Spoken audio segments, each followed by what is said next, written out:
स्वागत है आप सभी का अपने YouTube चैनल लर्न विथ नाज में।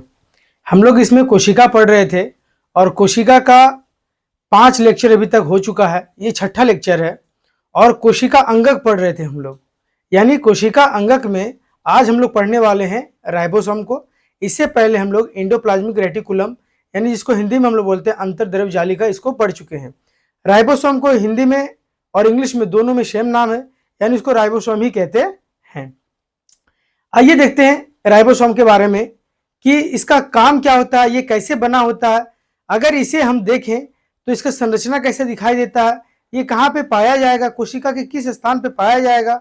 यानी हम जो साइटोप्लाज्म यानी कोशिका द्रव्य के बारे में पढ़ रहे हैं। कोशिका द्रव्य में बहुत सारे अंगक आते हैं और वो कोशिका झिल्ली और केंद्रक के बीच में पाए जाते हैं, तो ये हिस्सा भी वहीं पे पाया जाएगा। आइए देखते हैं करके।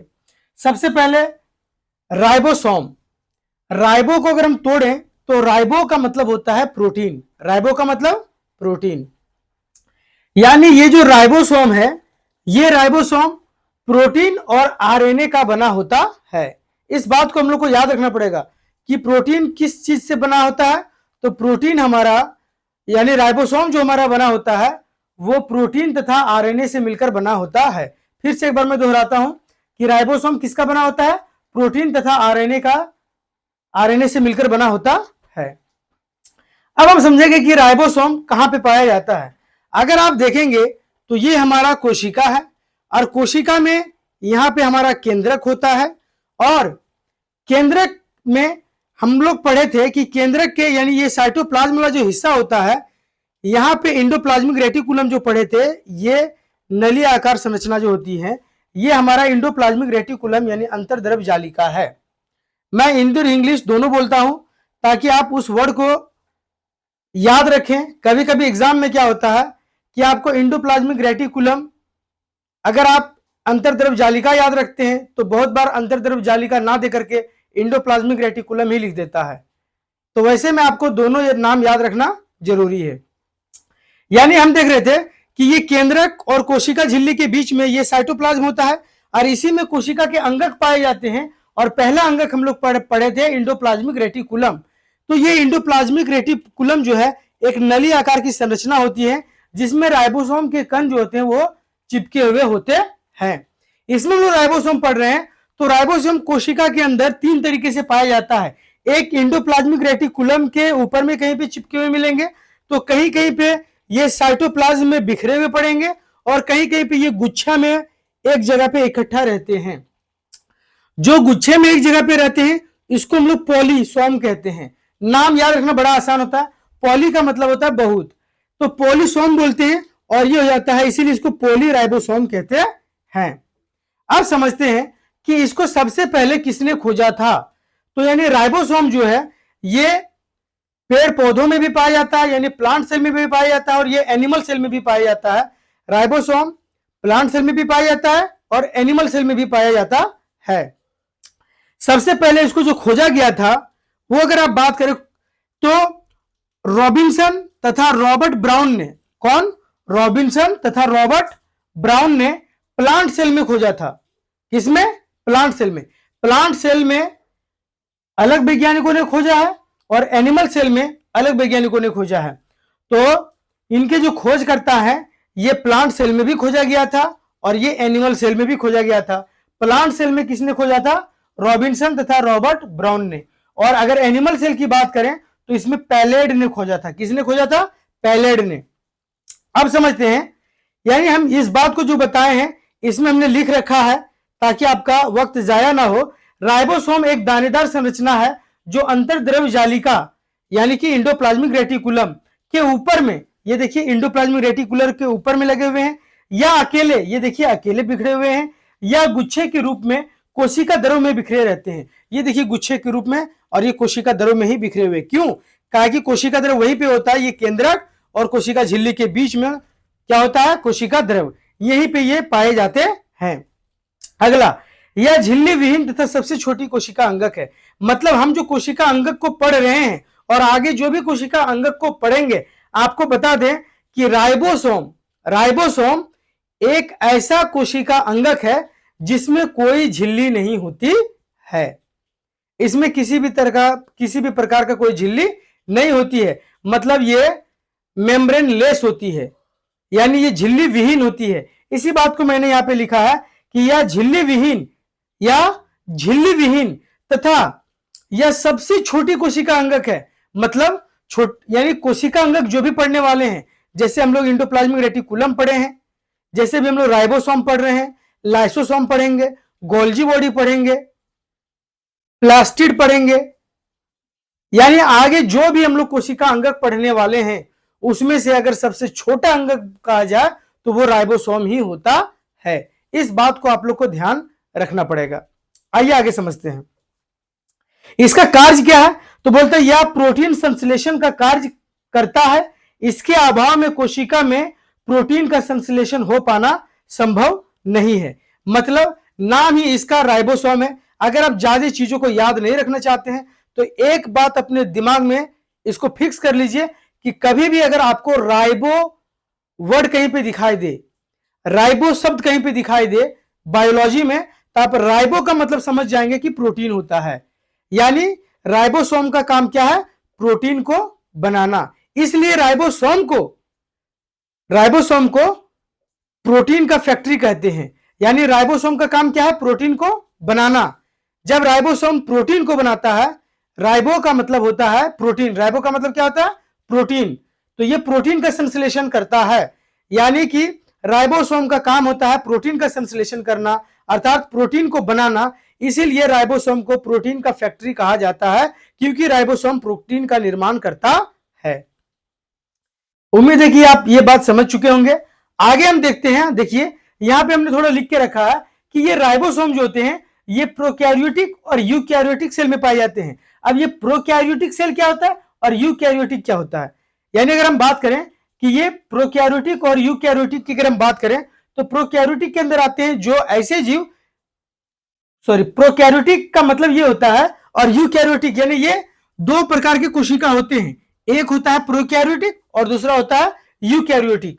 प्रोकैरियोटिक में 70S का आपका प्रोटीन बनता है और यूकैरियोटिक में 80S का प्रोटीन बनता है। यानी प्रोकैरियोटिक सेल जो होती है, मैं डिटेल्स में से पढ़ाऊंगा तब आप लोग को प्रोकैरियोटिक और यूकैरियोटिक अच्छे से समझ में आएगी। प्रोकैरियोटिक सेल जो होता है इसमें 70S का राइबोसोम पाया जाता है और यूकैरियोटिक में 80S का राइबोसोम पाया जाता है। हमने ये 70 के बाद S लिखा है और 80 के बाद S लिखा है। इस S का मतलब होता है सेडरबर्ग, यानी ये इसका यूनिट है। सेडरबर्ग इसका क्या है? यूनिट है। अब आगे समझिए कि ये जो प्रोकैरियोटिक को हमने 70S लिखा है, इसको अगर हम दो हिस्से में बांटते हैं तो ये 50S और 30S में आएगा। हम लोग ये मैथमेटिक नहीं पढ़ रहे हैं कि 50 और 30 जोड़ के 80 आना चाहिए, नहीं, ये बायोलॉजी है और हम लोग पढ़ रहे हैं किसको? राइबोसोम को। तो राइबोसोम में यानी कोशिकाएं दो प्रकार की जो होती है, प्रोकैरियोटिक और यूकैरियोटिक। प्रोकैरियोटिक में 70S होता है, 70S में ये दो हिस्से में बटे होते हैं, 50S और 30S। इसी तरीके से यूकैरियोटिक सेल जो होता है वो 80S में होता है और 80S में 40S और 60S से मिलकर बना होता है। उम्मीद करता हूं कि आप राइबोसोम को अच्छे से समझ चुके होंगे। आप इसे नोट डाउन कर लें।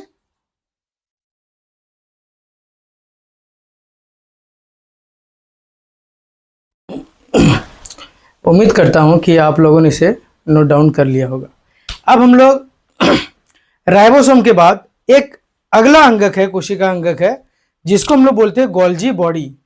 हिंदी में इसका नाम होता है गोल्जी काय। अब हम लोग गोल्जी बॉडी के बारे में पढ़ते हैं, इसका क्या काम होता है और ये कहां पाया जाता है। तो सबसे पहले हम लोग बार बार पढ़ रहे हैं कि ये हमारा कोशिका है, कोशिका के बीच में केंद्रक है, ये कोशिका झिल्ली है, बाहर वाला पार्ट कोशिका झिल्ली और ये केंद्रक, इसके बीच वाले हिस्से को हम लोग साइटोप्लाज्म बोलते हैं। क्या बोलते हैं? साइटोप्लाज्म। उसी साइटोप्लाज्म में यानी हिंदी में इसको क्या बोलते हैं? कोशिका द्रव। इसी कोशिका द्रव में कोशिका के अंगक मौजूद होते हैं, उसी के बारे में हम एक एक करके अभी पढ़ रहे हैं। इसमें हमने एंडोप्लाज्मिक रेटिकुलम यानी अंतःद्रव जालिका पढ़ चुका है। दूसरा हमने राइबोसोम को पढ़ लिया है। अब हम पढ़ने वाले हैं गोल्जी बॉडी को। तो गोल्जी बॉडी जो है, अगर आप गोल्जी बॉडी की संरचना की बात करें तो गोल्जी बॉडी को अगर माइक्रोस्कोप से देखेंगे तो ये संरचना कुछ ऐसी दिखाई देती है।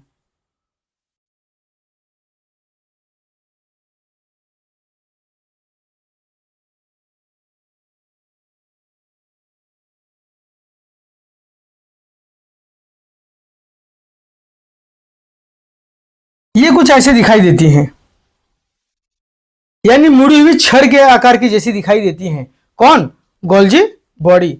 इस गोल्जी बॉडी की अगर बात करें तो इसको खोजने वाले का नाम है कैमिलियो गोल्जी। खोजने वाले का नाम क्या है? Camillo Golgi. इसका पहले जो नाम रखा गया था वो कैमिलियो गोल्जी नहीं था, इसका नाम रखा था इंटरनल रेक्टिकुलर अपार्टस। क्या नाम रखा गया था? Internal reticular apparatus.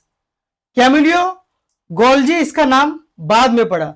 जब कैमिलियो गोल्जी इस दुनिया से चले गए तो साइंटिस्टों ने आपस में बैठ के उनके सम्मान के लिए, और ये इतना बड़ा नाम भी था, इसको शॉर्ट करने के लिए उन्हीं के नाम पे रख दिया गया, जिनका नाम पड़ गया क्या? Camillo Golgi. आइए देखते हैं।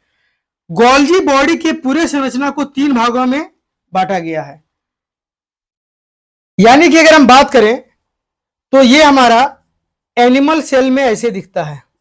एनिमल सेल में, ये एनिमल सेल में ऐसे दिखता है। अगर आप देखेंगे प्लांट सेल में तो ऐसे बिखरे हुए रहते हैं।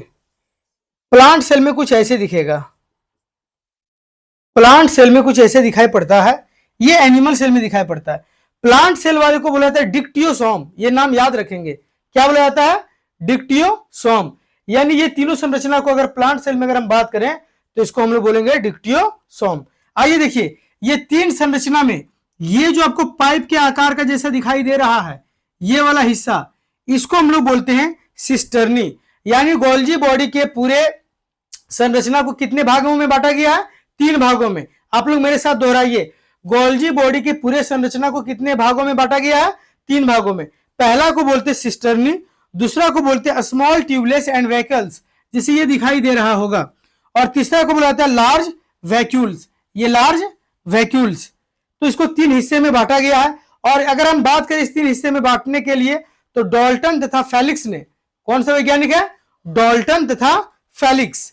देखिए मैं यहीं पे लिख दे रहा हूं, डाल्टन तथा फेलिक्स। डाल्टन तथा फेलिक्स ने गोल्जी बॉडी को 3 हिस्से में बांटा है, cisternae, small tubeless and vessels और लार्ज वैक्यूल्स में।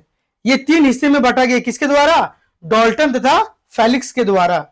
अब समझते हैं कि इसका कार्य क्या होता है।